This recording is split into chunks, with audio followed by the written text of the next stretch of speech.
Hello मेरे प्यारे भाइयों बहनों, क्या हाल चाल। तो आज हम लेकर आए क्लास 12th बायोलॉजी के मोस्ट इम्पॉर्टेंट क्वेश्चंस जो यूपी बोर्ड की एग्ज़ाम से बहुत ही ज़्यादा महत्वपूर्ण है। और यदि आपने ये सभी क्वेश्चंस कर लिए तो जितने भी आपके 1 नंबर वाले और 2 नंबर वाले क्वेश्चंस हैं वो आपके एक भी नहीं छूटेगा।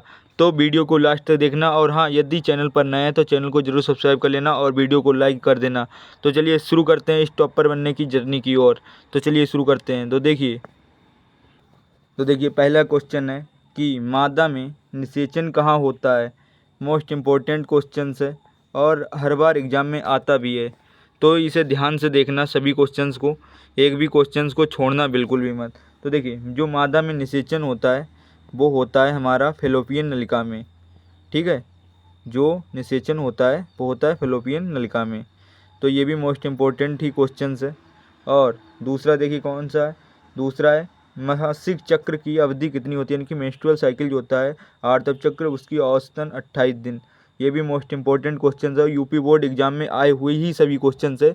तो एक भी क्वेश्चन मिस मत करना। और लास्ट में ऐसा टॉपिक, ऐसा ट्रिक बताऊंगा जिससे कि यदि आपको एक भी क्वेश्चन नहीं आते हैं तब भी आपको सभी क्वेश्चन आने लगेंगे। तो वीडियो को लास्ट देखने तक देखना।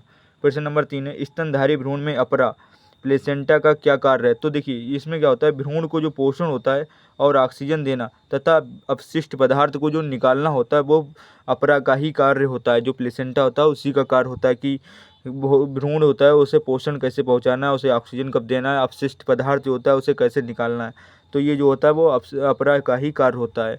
नेक्स्ट देखिए, नेक्स्ट है द्विगुणन यानी कि डबल फर्टिलाइजेशन यानी कि दोहरा निषेचन किसे कहते हैं। तो देखिए एक नर युग्मक अंडाणु से मिलकर युग्मज बनाता है और दूसरा द्वितीयक नाभिक से मिलकर त्रिगुणित एंडोस्पर्म बनाता है।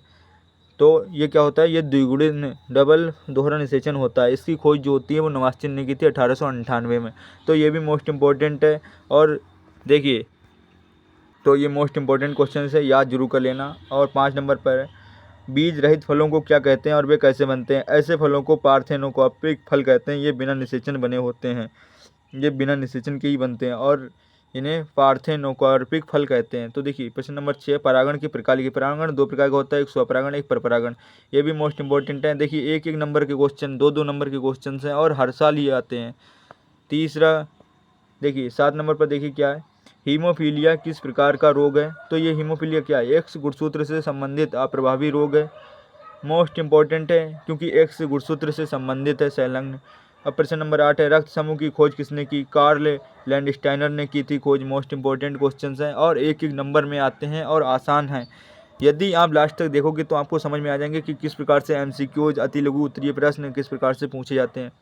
डार्विन का उत्क्रांति सिद्धांत क्या कहलाता है। प्राकृतिक चयन का सिद्धांत देखिए, most important theory of natural selection, ये भी इम्पोर्टेंट है। और देखिए दही जमाने में कौन सा जीवाणु सहायक है, मतलब दही को बनाने में कौन सा जीवाणु जो होता है वो सहायक होता है। तो हमारा होता है लैक्टोबैसिलस। ये भी मोस्ट इंपॉर्टेंट है, LAV वाला, ये भी मोस्ट इंपॉर्टेंट है। देखिए अब 11 नंबर है, एंटीबायोटिक पेनिसिलिन की खोज किसने की थी। अलेक्जेंडर फ्लेमिंग ने। और पहली एंटीबायोटिक थी, ये भी याद रखना, अलेक्जेंडर फ्लेमिंग ने। एक घटना हुई थी उसी से ही ये बनी थी, अलेक्जेंडर फ्लेमिंग ने बनाया था। सेप्टिक टैंक में कौन सी प्रक्रिया होती है, वो होती है अपघटन, डिकम्पोजिशन, यानी कि सूक्ष्म जीवों द्वारा। ये भी मोस्ट इंपॉर्टेंट है। और देखिए क्वेश्चन है, रेड डाटा बुक क्या है। तो संकटग्रस्त व विलुप्त प्राय जीव प्रजातियों की सूची, मतलब जो संकटग्रस्त जीव होते हैं और जो विलुप्त होने वाले होते हैं उनकी जो जो सूची होती है कि कौन सा जीव गायब होने वाला, तो उसे ही रेड डाटा बुक में लिखा जाता है। तो वही रेड डाटा बुक होती है। अब है स्थल पर संरक्षण यानी कि इन सिटू यानी कि स्वास्थ्य का एक उदाहरण लिखिए। तो राष्ट्रीय उद्यान और अभ्यारण्य, ये भी मोस्ट इंपॉर्टेंट है कि जो स्वास्थ्य इंस्टीट्यूट है उसका उदाहरण लिखिए। तो एक बताया, 2 लिखिए हैं। स्थल से बाहर संरक्षण यानी कि बाह्य स्थाने का उदाहरण लिखिए। तो इसका है चिड़ियाघर और बीज बैंक, ये भी मोस्ट इंपॉर्टेंट है और एग्जाम में आए हुए ही हैं।